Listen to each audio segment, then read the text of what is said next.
اخبار مهمترین روز رو از استودیوی رادیو آزادی از شهر پراگ من شعله گلخوجه تقدیم میکنم. سلام. سرخط موضوعات مهم.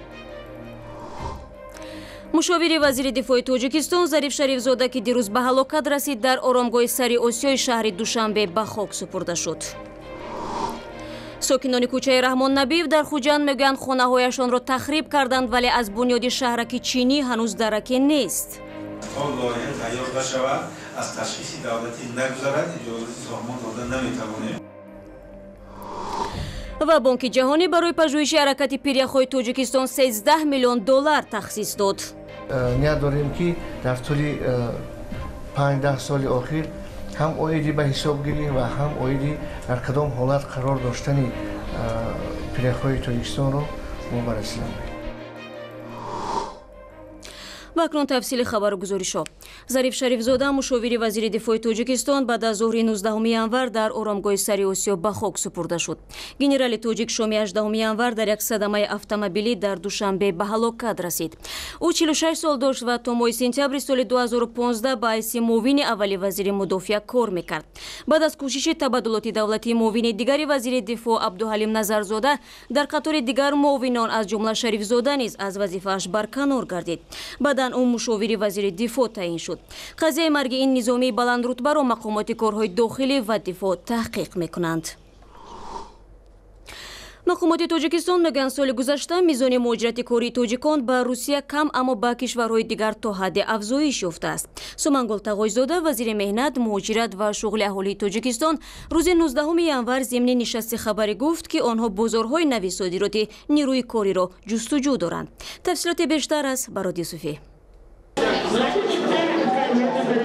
مهاجران کاری تاجیک در سال گذشته 2016 نسبت به یک سال پیش 8% کمتر به روسیه برای کار سفر کردند.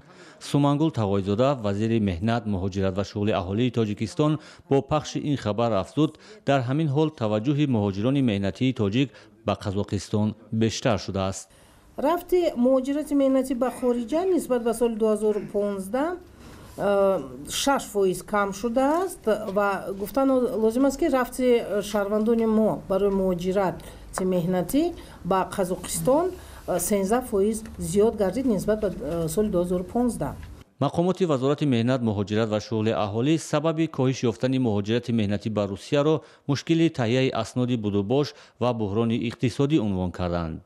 یک سبب دیگر هم محروم شدن مهاجران کاری تاجیک از حق سفر به روسیه می باشد. مقامات وزارت مهنت می گویند در برابر روسیه و قزاقستان فعلا بازارهای نو برای مهاجران کاری تاجیک را جستجو دارند. امروز ما لایحه سازشنامه با قطر آماده شدگی است، در کار هست این سازشنامه. امروز توسط اجنسی با کار تامین در خارج کشور با کاردهنده های علاقه اروپا، پولشا، گرمانیا این دولت ها خطی گفتشونیدها رفته ایستاده است برای برآوردن مهاجران مهنتی. طبق اطلاع رسمی سال گذشته 2016 517,000 ساکنان تاجیکستان برای کار به خارج کشور سفر کردند که بیشتر از 80,000 آنها زنان بودند. بازگشت موسمی مهاجران مهنتی تاجیک به وطن 12% نسبت به یک سال پیش بیشتر شده است. اما منابع غیر رسمی میگویند همه ساله بیشتر از 1 میلیون ساکن تاجیکستان فقط به روسیه به مهاجرت کاری میروند و تقریبا 60-70% آنها در فصل سرما موقتا به تاجیکستان برمیگردند. نگاه میاندازیم به امریکا. روز چهارشنبه باراک اوباما برای آخرین بار به حیث پرزیدنت امریکا در قصر سفید با خبرنگاران واخورد. او درباره تحریم‌های روسیه صحبت کرده خاطر نشان نمود که سبب جاری شدن تحریم عمل روسیه در اوکراین است و اگر مسکو دخالت در امور داخلی اوکراین را متوقف کند تحریم نیز خاتمه می‌یابد. The reason we imposed the sanctions, recall, was not because of nuclear weapons issues. It was because the independence. تحریم از آن سبب جاری نشده است که ما با سلاح هسته‌ای مشکل داریم. سبب تحریم صاحب اختیاری و صاحب استقلالی کشور است. روسیه با اوکراین دست دراز کرد. این قضاوت ما نیست، این خلاصه جامعه جهانی می باشد. روسیه همان خاک اوکراین را اشغال نموده در امور این کشور دخالت دارد. روسیه نیروهای جدایی خواه را که حقوق ازلی بشر را پایمال می نمایند از نقطه نظر نظامی دستگیری می کند. мо ба русҳо гуфтем ин корро бас кунед то мо таҳримҳоро хотима бахшем. What I've said to the Russians is as soon as you stop doing that, the sanctions will be removed. рӯзи ҷумъа Барак Обама қасри сафедро тарк мекунад ва президенти мунтахаби Амрико Дональд Трамп баъди адои савганди раёсати ҷумҳурӣ ба қасри сафед меояд. пахши мустақими ин рӯйдодро дар сайти cw.ozodi.org тамошо кунед. бармегардем ба Тоҷикистон. додгоҳи олии иқтисодии ин кишвар мегӯяд дар як соли ахир садҳо аризаи бонкҳои кишварро баррасӣ намуд ки аз пардохт нашудани қарзҳояшон аз сӯи муштариён шикоят доштанд. Наим Мансурзода раиси додгоҳи олии иқтисодӣ 18 январ дар нишасти хабарӣ гуфт бештари қарорҳо ба манфиати бонкҳо ҳал гардид. даҳо муштариёне ки хонаҳои худро ба гарав гузоштаву аз бонкҳо қарз гирифта буданд дар пайи бозпас надодани қарз манзилашон ба музоида гузошта шуд. Мумин Аҳмадӣ тафсилот дорад. додгоҳи олии иқтисодии Тоҷикистон дар соли 2016 беш аз 500 даъвои бонкҳои Тоҷикистон нисбат ба афрод ва ширкатҳои қарздорро баррасӣ кардааст.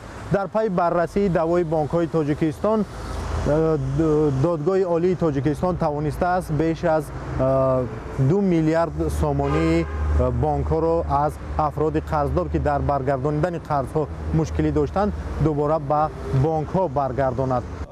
рӯёндани маблағ аз хонаҳое ки ба гарав гузошта шуда мутобиқи қонунгузорӣ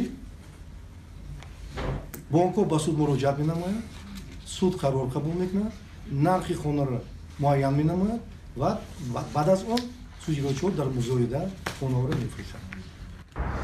дар соли гузашта бонкҳои Тоҷикистон бо муштариёни худ баҳсҳои зиёд доштанд ва муштариён бонкҳоро дар пардохт накардани маош ва амонатҳои худ муттаҳам мекарданд ва аз ҷумла ду бонки бузурги Тоҷикистон мисли Тоҷиксодиротбанк ва Амонатбанк мушкилоти молии калон доштанд ки то охири соли 2016 ин мушкилот идома кард. аммо дар поёни соли 2016 раисҷумҳури Тоҷикистон ва намояндагони Бонки Миллӣ гуфтанд ки мушкили бонкҳои Тоҷикистон дар соли 2017 ҳал хоҳад шуд ва мушкилот миёни муштариён ва бонкҳо камтар хоҳад шуд.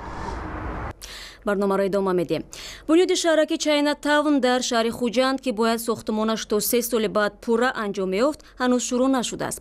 ин кашолкори садҳо сокинонеро ки манзилҳояшонро бо ваъдаи додани хонаҳои нав дар биноҳои бисёртабақа хароб карда буданд нигарон кардааст. мақомоти Хуҷанд таъхири сохтмони чанд миллион доллариро ба мушкили таҳияи лоҳаикашии биноҳои бисёр ошёна дар замини нами соҳили руди Сир рабт медиҳанд ва дақиқ намегӯянд ки ба бунёди ин шаҳрак кай оғоз мекунанд. Хиромон Бахозода мавзӯъро идома медиҳад.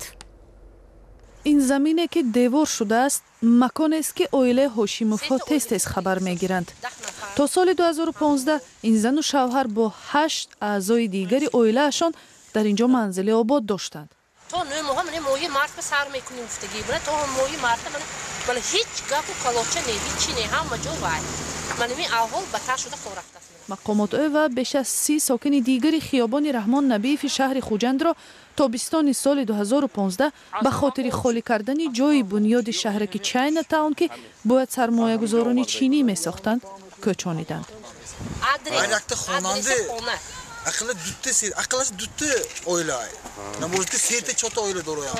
ҳамон лоиҳаи хонае ки дар инҷа сохта мешавад гуфтанд дидед шумо ё не? нишон надоданд. Як бор пуштан инҷа анализ гирифтанд гуфтанд ки тӯре намебиёд инҷа гуфтанд. бо як бор пуштан сураташа нишон додан чала нимчала додан инчи алоида мепӯшаду мехекаду мерафт. ҷое ки мани сохтмон нашавад онде лоиша зада мемонанд ки мани мехемеша монда неси. мо анаҳимина гуфтем ки хай майнаш барои тинҷигӣ одам фақат сали одам успокоен мешад ҳаминҷо лоиша зада монтон што ҳар хел гапо нашавад кидат кадагӣ ин кадагӣ фиреб додагӣ ҳар хел гапо мегӯд. мо ба рӯи парои мо гуфтам ки шумоҳо мо то ҳамин лоиҳа када медон то чӣ қадар чандин ҳазор доллар мезан мо ва фарқаш чизе миллион миллиард хонадаро моя гифтану акун лоиҳа қимат мешудаст.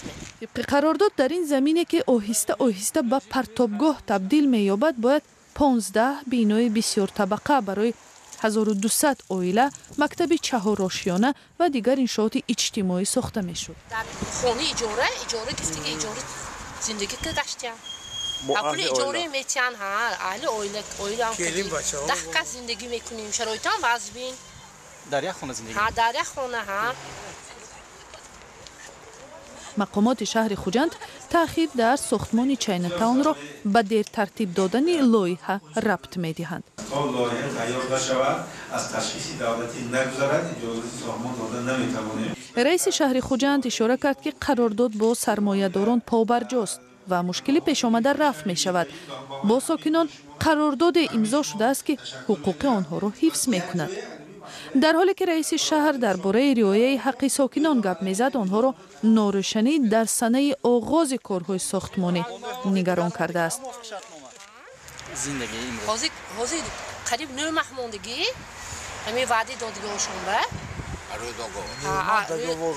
وعده دادگاهشون بعد از ویران که دونست رد ساختمانشون در کار بود. که ساخته دادنشون در کار بود. تا اینجا که امروز فردا خیتایچه ها حکومت بالا مانداشتن حکومت خیتایچه بالا مانداشتن امروز این محبود و این محبود کده منم که اواره کده همه سرسان کده گشتیان.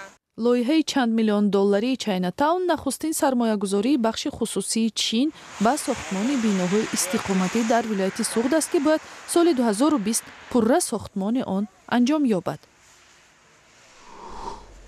بانک جهانی برای نظارت پیریخ‌های در حال حرکت و جلوگیری از آبشوی به تدریج آنها به تاجیکستان مبلغ جدا کرده است. در این کشور چندین پیریخ‌های موجودند که در حال حرکت و خطرناک عنوان می‌شوند. نظارت از آبشوی پیریخ‌ها که در نتیجه گرمشوی اقلیمی سیاره مشاهده می‌گردد، جهت جلوگیری از آفت‌های طبیعی خطربار برای زندگی آدمان مساعدت می‌کند. همکاران ما این موضوع را پیگیری نمودند. بانک جهانی برای جلوگیری از آبشوی پیریخ‌ها و مطابق شدن تاجیکستان با تغییریابی اقلیم 13 میلیون دلار جدا کرده است. تاجیکستان با این کمک بانک جهانی مرکزهای آموزشی باد و هواسنجی و دیدبانگاه‌های دائم عمل کننده نظارت پیریخ‌ها را باید بنیاد کند. حالا کارمندان آژانسی آب و هواشناسی این کمیته به نظارت دائمی پیریخ‌های آغاز کردند که در حالت حرکت قرار دارند و احتمال کنده شدن و زیان رسانیدنشان به ساکنان پایاناب وجود دارد. قسمت پایانی پیریخی فیچینگ رو تحلیل کرده برآمدیم که طول 10 سال اخیر این کار به انجام نرسیده بود. البته ما در آینده نیز نیت داریم که در طول 5-10 سال اخیر هم اویدی به حساب گیری و هم اویدی در کدام حالت قرار داشتن پیریخ‌های تاجیکستان رو ما بررسی نماییم. تابستان سال گذشته در پی کنده شدن یک پاره پیریخ پیوتر یک ساکنان دهه کپلی ناحیه تاجیک‌آباد زیان دیدند.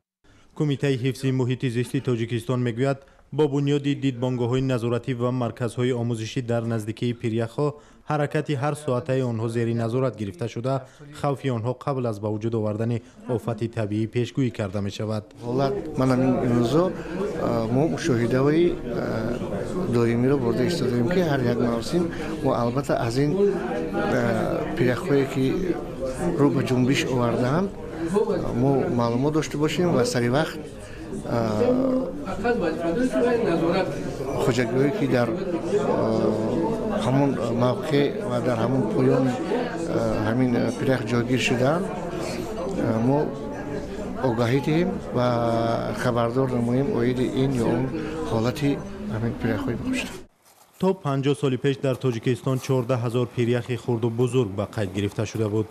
پیریخ‌های خرد و بزرگ تاجیکستان منبع اصلی آب در آسیای مرکزی است، ولی در 30 سال اخیر با سبب گرمایش کره زمین بیشتر از 1000 پیریخ کاملا از بین رفتند و صدها پیریخ دیگر در حال حرکت هستند. پیریخ‌هایی که در حال حرکت هستند حالا خطری برای ساکنان پایاناب محسوب می‌یابند، زیرا با کنده شدن آنها آبخیزی به میان آمده، ساکنان از آن زیان می‌بینند. پلیس ترکیه خبرنگاران را به تماشای منزلی اجاره شخص مسئول در حمله مرگباری طرفخانه رینه استانبول دعوت کرد. تفصیلات این خبر در سامانه ما جای داده شده است. این چند خبر و گزارشی مهمی بود که می‌خواستیم با شما در میان بگذاریم. خبرها و ویدیوهای بیشتر رو در وبسایت cwazadi.org در صفحه‌های ویژه ما در یوتیوب و شبکه‌های اجتماعی پیگیری کنید. تشکر برای همراهی و خدا نگهداری هر یک شما.